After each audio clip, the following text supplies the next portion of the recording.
Je suis Marie-Christine Nepos, référent handicap de la collectivité de Chelchère, diplômée depuis l'année 2022 que j'ai obtenu mon DU de référent handicap. On ne devient pas référent handicap comme cela, c'est-à-dire que je dirais bien c'est un don, si vous voulez, parce que depuis mon plus jeune âge, j'ai toujours eu cette qualité de donner mon temps, d'aider, d'accompagner les autres. Alors, cette fonction, c'était une mission au départ pour moi, dans ma collectivité, parce que j'étais assistante de direction, et c'est de là que j'ai fait un constat, dans ma collectivité concernant l'absentéisme. Je me posais des questions, pourquoi il y a tant de personnes, tant d'agents malades. Je me posais la question, qu'est-ce qu'on fait pour ces personnes? Et j'ai demandé à ma directrice des ressources humaines, est-ce qu'elle me permet d'aller dans les dossiers pour que je puisse voir un peu plus clair. J'ai eu plus de 300 agents quand même malades, en longue maladie, et la collectivité dépensait beaucoup d'argent concernant les absences, les maladies, les arrêts de maladie. Alors c'est de là que j'ai pris mon engagement. Pendant une année, j'ai fouillé dans tous les dossiers et c'est par rapport à cela que j'ai commencé à faire des matinées de sensibilisation pour que les agents puissent venir vers moi. Mais je n'étais pas encore référent handicap, hein. Je ne savais pas que ça allait exister et que ce serait un métier. Pour moi, je faisais ça, c'est une mission que je faisais aux ressources humaines.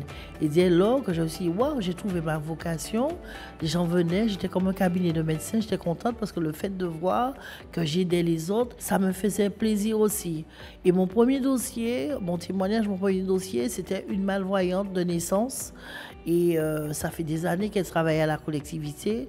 Et quand je l'ai observée, j'ai vu qu'elle travaillait, mais elle n'avait pas de matériel adapté. Elle fronçait ses sourcils. Elle n'était pas bien dans ses fonctions. Et surtout, c'est quelqu'un qui faisait des conférences. Elle était dans l'animation culturelle. Alors, j'ai dit, tiens, ce serait mon premier dossier. Il me faut trouver une solution pour cette dame.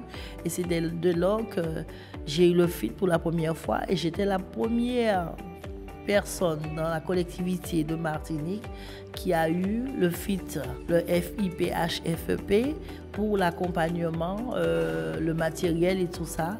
Et j'ai commencé à faire du devis, j'ai eu une subvention, le maire était très content, il m'a même demandé comment j'ai fait ça. Et c'est de là que c'est parti et que je me suis dit, là, je rentre dans mes fonctions. Le centre de gestion avait une formation de 9 mois, que je me suis inscrite dans cette formation de 9 mois. Ça a été fait avec beaucoup de succès.